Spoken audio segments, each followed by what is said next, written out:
His love for music and his gift for creating it started out as a big secret. Fortunately for the world, his secret was let out of the bag, and he's been giving us his musical genius ever since. In this segment of Frame, we are visiting with classical pianist, composer, and jazz aficionado, Dan Knight. Welcome to Frame, Dan. Hey, glad to be here. Thank you. Thanks. Welcome to my home, literally and figuratively. We appreciate it so much. You have such an amazing story. So many powerful moments throughout your life. So there's a lot to cover. Oh, it's most amazing. It's kind of mind-boggling even when I look back and think of some of the things that have happened. They're just kind of not to be believed. It's a fairy tale. It really truly is. Oh, wonderful. A wonderful one. Yeah. Yeah. Well, let's start with The Secret. That was really impactful to me. It's like, how can you have this talent and love for music and have everything be such a secret? Oh, it was totally a secret, and it was kind of like. It was the way everybody's rules just kind of like set in on my little ability, whatever. Because when I was a kid, everybody in my family sang. So I mean, like everybody. My grandfather lived with us, my father's father. So my grandfather and I lived with us. His oldest son, my Uncle Charlie, my dad's oldest brother, lived with us also. So we had the two of those guys who were these incredible musicians, these great, huge Scots-Irish old guy. So we sang every day. When I was 3 years old, my uncle bought me a little toy xylophone that had sharps and flats. So I started matching the pitches that I was singing. And I didn't realize it, but I had perfect pitch. So I could listen to something on Hit Parade. Now that dates me a little. But I could listen to something on Hit Parade, and you know, I mean, if how much is that dog in the window is on Hit Parade for 32 weeks in a row, you know, even if you're 4 years old or whatever, you can still figure it out. You know? So, so I would sit on my little xylophone and play dun dun dun dun dun dun dun dun dun dun bum bum bum bum bum. So I would just match the pitches on the xylophone. And but my family didn't have a piano, and the only place I saw a piano was at church. And they had really stringent rules at church. At church, you could not even touch the piano. You couldn't play it. You could not even touch it if you weren't taking lessons. And nobody was going to give lessons to a little 4-year-old kid from the east side of Ottumwa back then, you know. Okay. So I had to keep this little secret to myself because I could play my little xylophone, and I would walk and just kind of go along, and wherever there were notes that were below the pitches on the xylophone, I would whack the floor. And then if there were pitches above, I would take my little mallet and say, there were pitches above. I would whack the floor. It's like, there are notes here. I know there are, but they're not in this stupid xylophone. You know, and then I would get frustrated every week because I would go to church and I would see this piano, and it was all there. Everything was there, but I couldn't touch it. In 1958, right before my 5th birthday, we went on vacation to my aunt's house out in Oregon, and my aunt had a piano. Oh, so I said, heaven. Oh, there it is, there's my chance. But there again, she's like, okay, look, you can't touch the piano. So my sister, yeah, she had lots of rules. It's a recurring theme in this story. Yes, it was. Exactly. Yes. My older sister was 10 years older than me.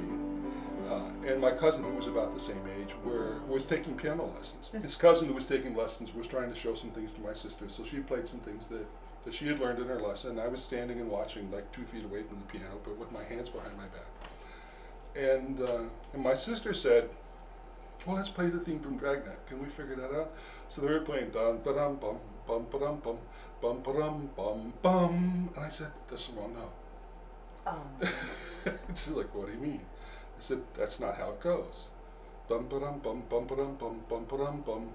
It's supposed to go bum, and they said, where is that? And they played it. They played all over everywhere. They were on the keyboard, and they couldn't find the right note. So finally, I said, this is how it goes. And I walked up, I stormed up to the piano, I went dun dun dun dun dun dun bum ba dum bum, and then I hit dun dun dun dun dun dun, and then there was silence. It was like this big E.F. Hutton moment from the commercial, you know.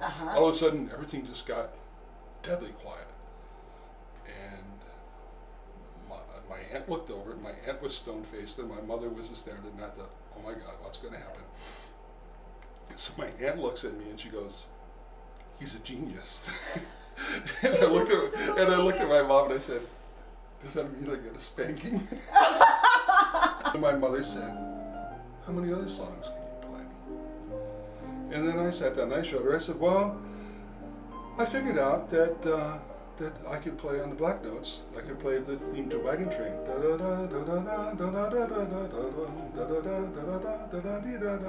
And then I sat down and I played everything that my cousin had just played that I hadn't seen before.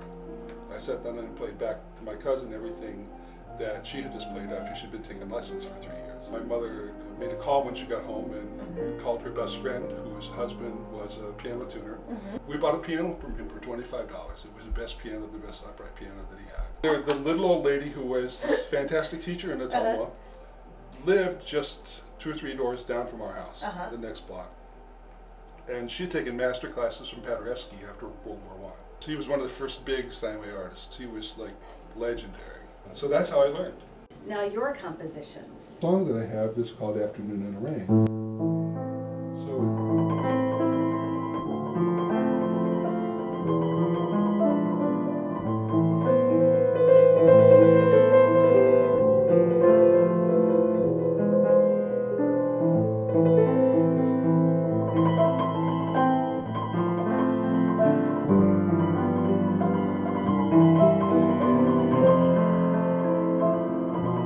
So you play the melody with your thumb.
Thank you, Dan. This is such an honor. For all of you out there aspiring to write your own music, start with the story. And that's it for this segment of Frame.